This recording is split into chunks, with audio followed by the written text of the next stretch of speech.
सबको जय मसीह की।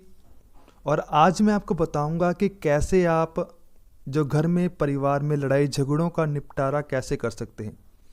देखिए, अगर आप एक विश्वासी हैं, प्रभु यीशु मसीह के यूपर विश्वास करते हैं और उनकी आज्ञाओं के ऊपर चलते हैं, तो आपके परिवार में शांति का होना ज़रूरी है। जब हम परमेश्वर के वचन यूहन्ना रचित सुसमाचार 14 अध्याय वचन 27 को पढ़ते हैं, तो उसमें लिखा है, मैं तुम्हें शांति दिए जाता हूँ, अपनी शांति तुम्हें देता हूँ, जैसे संसार देता है मैं तुम्हें नहीं देता। तुम्हारा मन व्याकुल ना हो और ना डरे। परमेश्वर का वचन बताता है कि प्रभु यीशु मसीह शांति के राजकुमार हैं, और यदि आप चाहते हैं कि आपके परिवार में शांति का माहौल बना रहे, तो आपको इसके लिए प्रार्थना करनी है।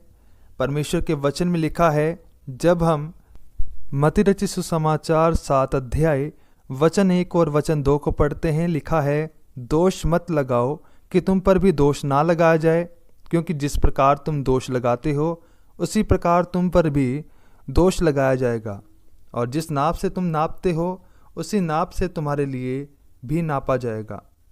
अगर आप चाहते हैं कि आपके परिवार में या फिर पति पत्नी के बीच में कोई भी झगड़ा ना हो, तो कई बार हमें अपने आप को दीन करना होता है। जब हम दोष भावना से लड़ाई झगड़ा करते हैं तो हम शैतान को मौका देते हैं। प्रभु यीशु मसीह ने भी स्वर्ग छोड़कर इस पृथ्वी पे आए, अपने आप को दीन किया। इसलिए आप चाहते हैं कि आपके परिवार में लड़ाई झगड़ा ना हो, तो अपने आप को दीन बनाएं, सहना सीखें। और परमेश्वर का वचन बताता है, अगर आपको लगता है कि आपके परिवार का माहौल ख़राब है या जिस प्रकार से एक मसीह परिवार होना चाहिए वैसा नहीं है, तो आपको उस समय प्रार्थना करने की ज़रूरत है। परमेश्वर के वचन में लिखा है, गलातियों 6 अध्याय वचन 1 में, हे भाइयों, यदि कोई मनुष्य किसी अपराध में पकड़ा भी जाए, तो तुम जो आत्मिक हो नम्रता के साथ ऐसे को संभालो और अपनी भी चौकसी रखो कि तुम भी परीक्षा में ना पड़ो। अगर आपको लगता है कि आपके परिवार में आपकी गलती नहीं है, फिर भी आपको लड़ाई झगड़े का सामना करना पड़ रहा है, तो उस समय आपको प्रार्थना करने की ज़रूरत है।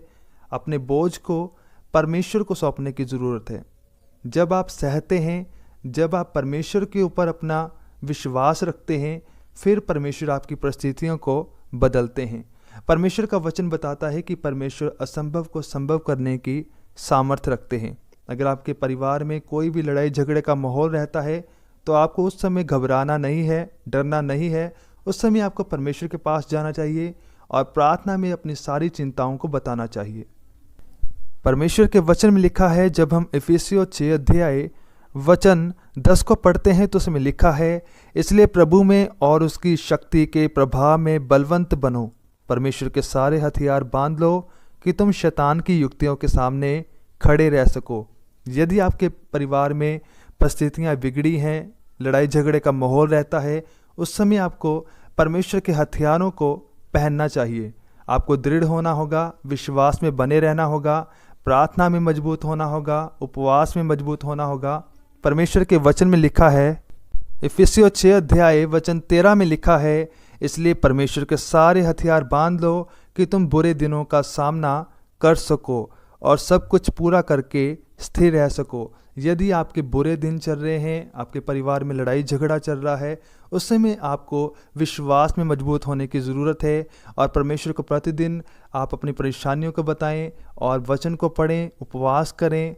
यदि आप उपवास करते हैं और लगातार प्रार्थना करते हैं, तो परमेश्वर आपकी सारी परिस्थितियों को बदलेंगे और आपके घर में शांति का माहौल देंगे, और परमेश्वर आपके परिवार के ऊपर अपने अनुग्रह को देंगे और आपकी सारी ज़रूरतों को पूरा करेंगे।